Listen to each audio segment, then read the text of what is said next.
Reportagem especial.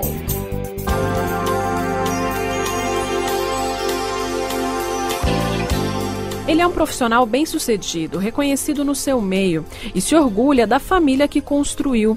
Mas o passado traz lembranças muito pesadas. Esse homem prefere não se identificar, mas conta que desde criança percebeu que havia algo errado com sua família de origem. Quando tinha 9 anos, ao fugir correndo da mãe agressiva, derrubou um balde no corredor de casa. Quando voltou, na frente do pai e dos irmãos, a mãe chamou a empregada grávida e fez uma acusação ao filho. Aí ela, olhando cruelmente para mim e friamente, falou: diz como ele chutou a tua barriga. Essa empregada estava de 9 meses. E, enfim, eu não acreditei. Até hoje, quando eu falo, vou ficando rouco e vai sumindo minha voz, porque você não tem o que falar. É como cientificamente se fala, é um louco sem loucura. Você não percebe que ele é louco. Ele lembra que a história começou muito tempo antes, com a avó. O hábito de fazer chantagens e ameaças para conseguir dinheiro foram passando de mãe para filha. Ele conta que sua avó, sua mãe e 2 de seus irmãos têm comportamento doentio e os exemplos de atitudes agressivas são incontáveis. Ele conta que o irmão mais próximo de sua mãe apresenta traços de psicopatia desde pequeno. O irmão que é psicopata, ele desde 5 anos de idade mata bichinho, transfixa coelhinho pela boca e pelo ânus com taquara, desde 5 anos de idade. Nem andava de bicicleta ainda e botava num corredor, fechava o corredor, soltava os pintinhos e ia com triciclo esmagando, sabe?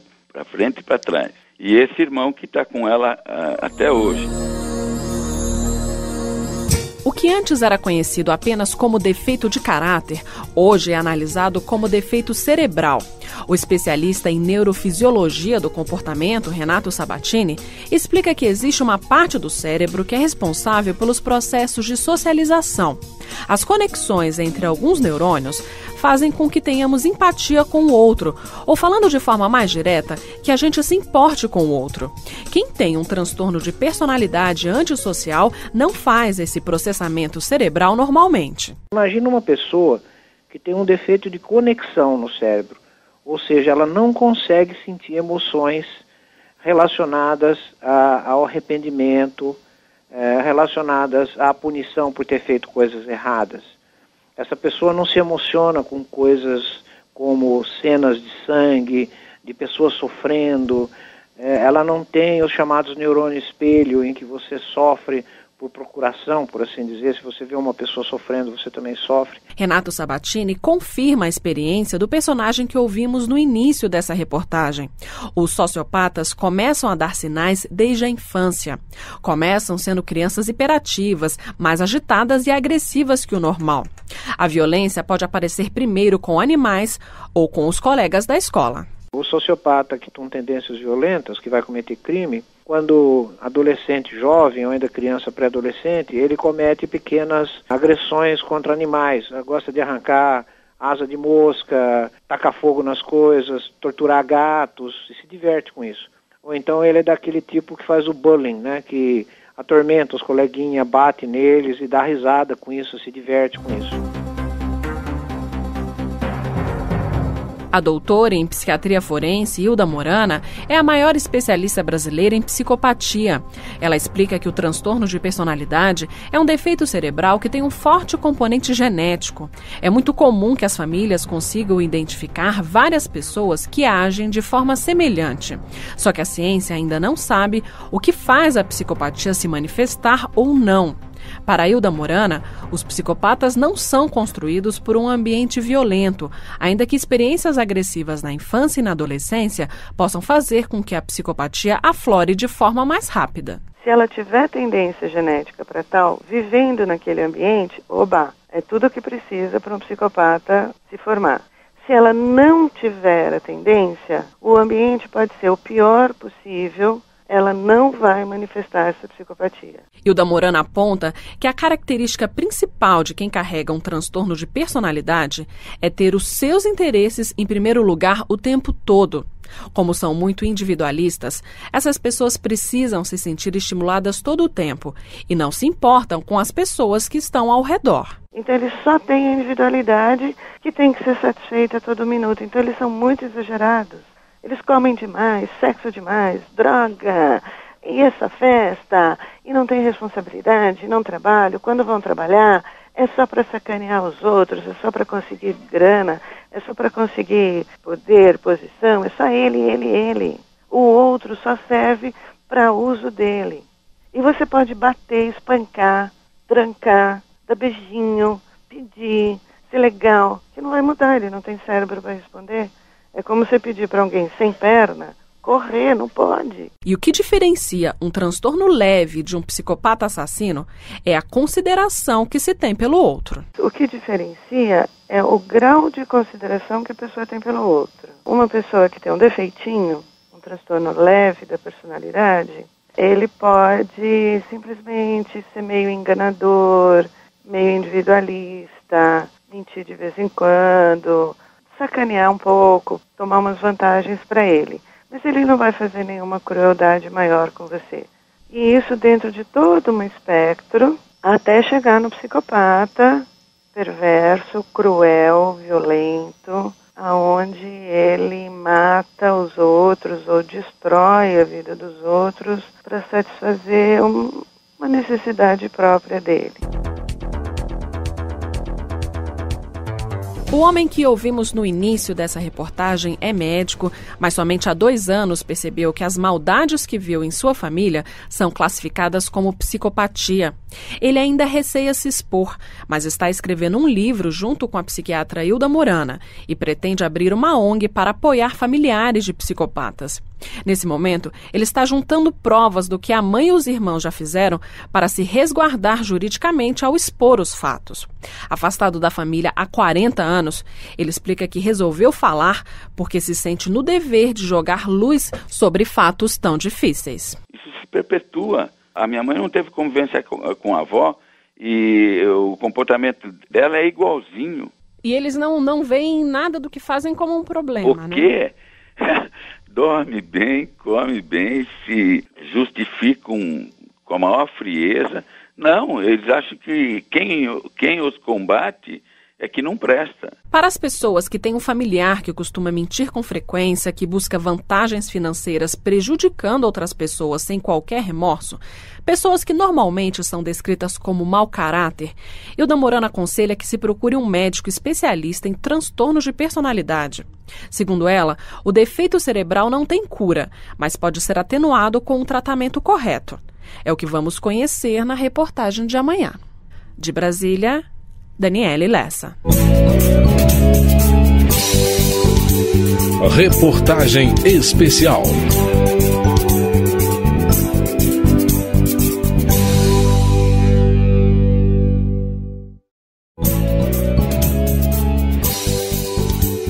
Reportagem especial.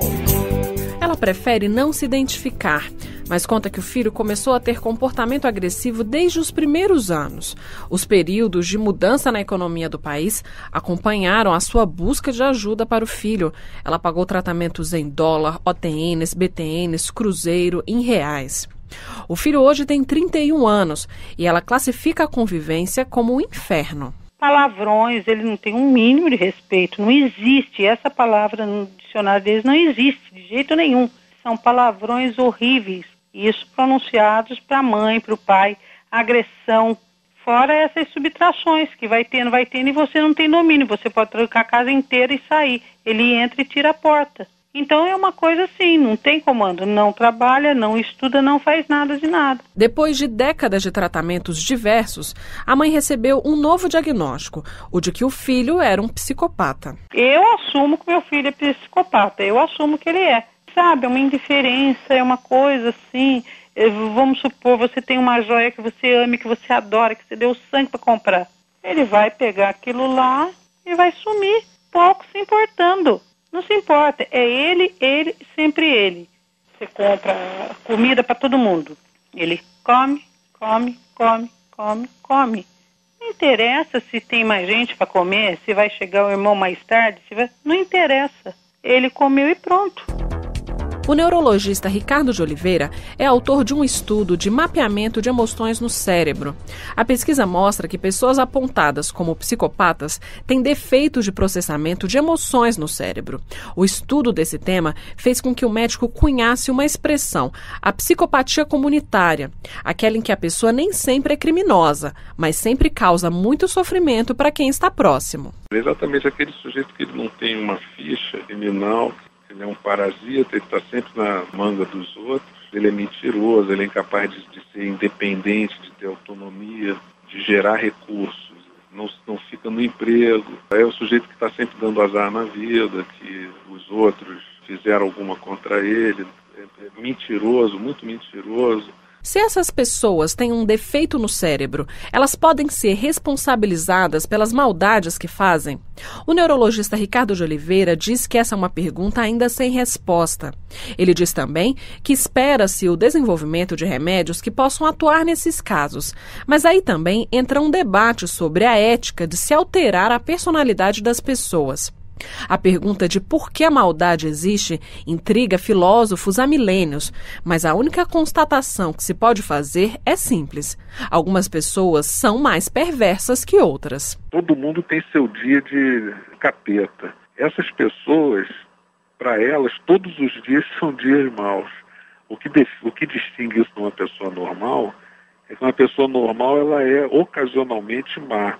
Mas a característica dessas pessoas é que elas têm uma história de vida.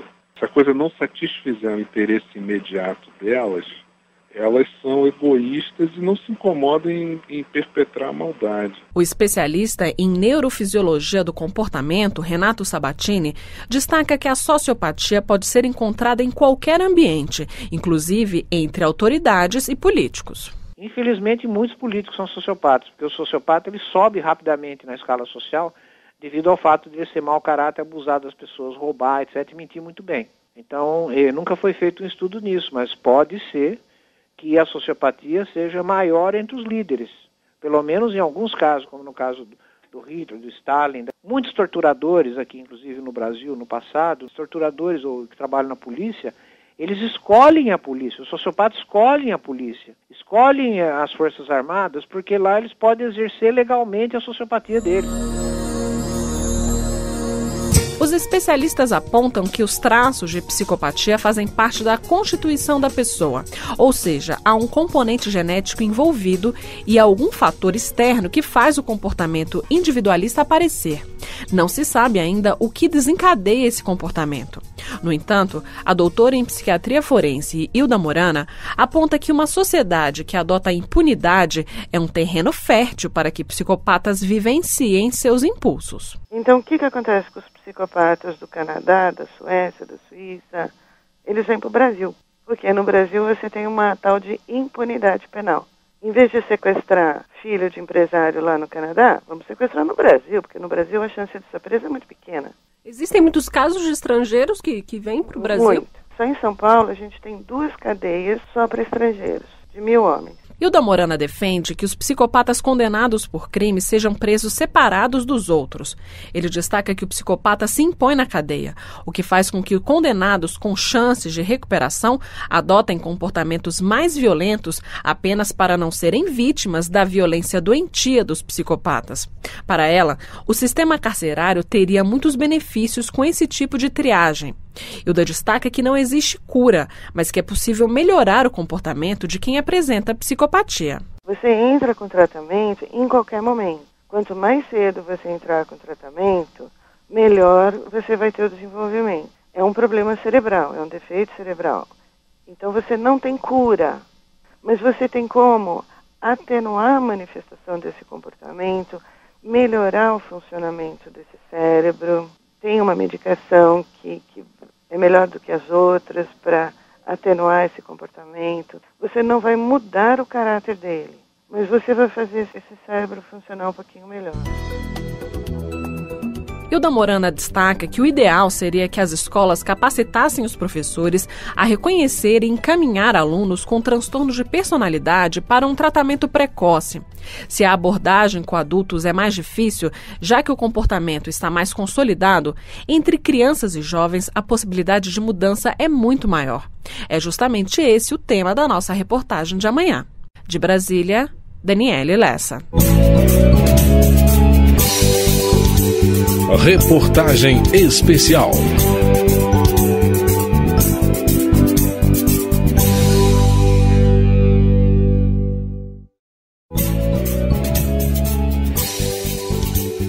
Reportagem especial. Jussara Canuto conta que Lucas sempre foi um bebê agressivo. Aos 3 anos, foi expulso da escolinha por problemas de comportamento. Isso 1 mês depois de ter sido matriculado. A criança não parava quieta e agredia os colegas. Depois disso, a história se repetiu em outras escolas. Daí foi um abismo. Sempre com problema, toda escola que ia, ele não ficava. Meio social nosso foi cortado por completo, porque aonde chegava ninguém queria, porque ele não parava. Se tinha outra criança, ele agredia. Quando o menino tinha 10 anos, os médicos da cidade de Presidente Venceslau, no interior de São Paulo, disseram que não poderiam fazer mais nada pelo garoto e aconselharam Jussara a procurar ajuda em São Paulo. Ela chegou ao ambulatório de crianças com transtorno de conduta do Hospital das Clínicas. A essa altura, ela já não saía de casa sozinha com o filho. Quando eu cheguei aqui, eu cheguei totalmente descontrolada, porque você já pensa o que vai ser na adolescência. Meu medo era o futuro, então eu não cuidava nem do presente. E o que eu ouvi aqui foi o seguinte: é uma batalha diária, é uma planta e você tem que regar ela diariamente, tem que zelar. E outra coisa, não basta só você falar, é meu filho, eu amo, você tem que cuidar e lutar pelos direitos deles.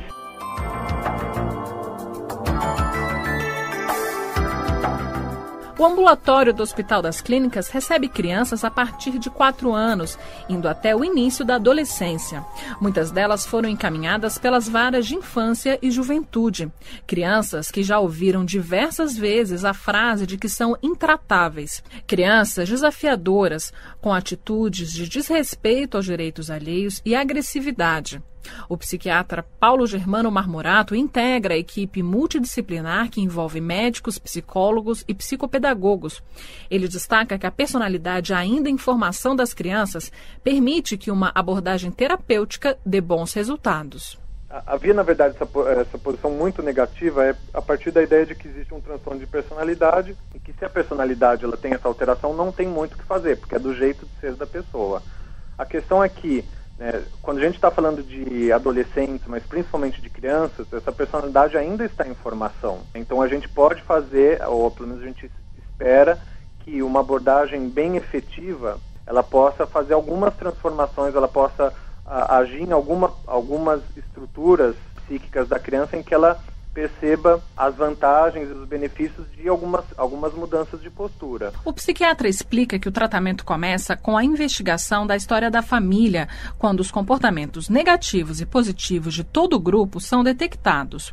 Um dos pontos negativos mais comuns são os pais terem posturas disciplinares diferentes para as mesmas situações, algo que deixa a criança confusa. A equipe do hospital também conversa diretamente com as escolas, ou seja, o tratamento é conjunto e envolve todo o universo próximo da criança. O filho de Jussara Canuto está em tratamento há 1 ano e ela relata que houve uma mudança sensível em seu comportamento.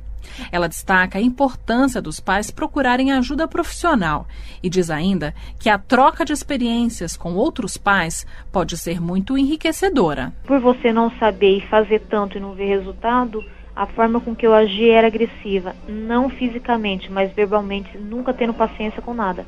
E me culpando muito por não saber lidar. Quando eu vim no grupo e você escuta a história de outras mães, você fica, poxa, não sou só eu. Porque você acha assim, que você é a bruxa, você que não está sabendo, então você vê que não é só você. E o mais importante é que cada uma fala do que faz de errado, mas o que fez e deu certo.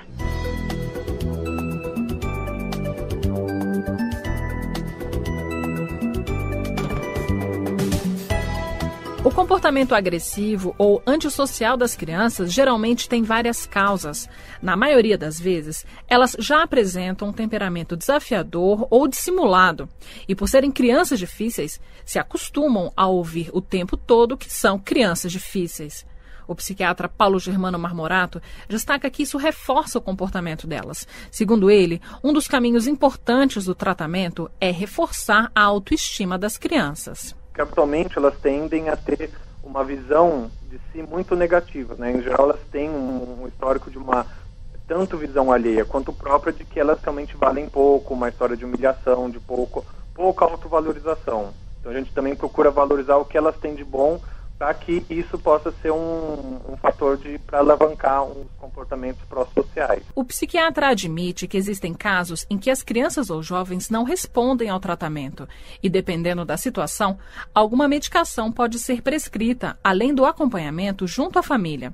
Segundo ele, os bons resultados com crianças com transtorno de personalidade acontecem quando os profissionais conseguem estabelecer um vínculo com as crianças. Apesar de muitas vezes chegarem com um grande ar de desconfiança ou de hostilidade, mas elas percebem que alguém está genuinamente interessada por elas, alguém realmente se apresenta como algo em quem elas podem confiar, a gente consegue algumas respostas positivas. Mas é claro que também isso é necessário, isso se estabelece a longo prazo, né? Então não é um tratamento rápido. A psicopedagoga e psicóloga Nívia Maria Fabrício tem 30 anos de experiência com crianças com transtorno de aprendizagem ou transtorno de personalidade.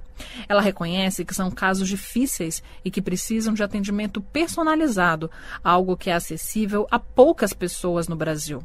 Sobre os professores que lidam com esses casos, Nívia reitera que a criança precisa sentir que o profissional acredita no valor da criança. São jovens extremamente sensíveis que precisam perceber no profissional que trabalha com eles a crença da possibilidade de resgate.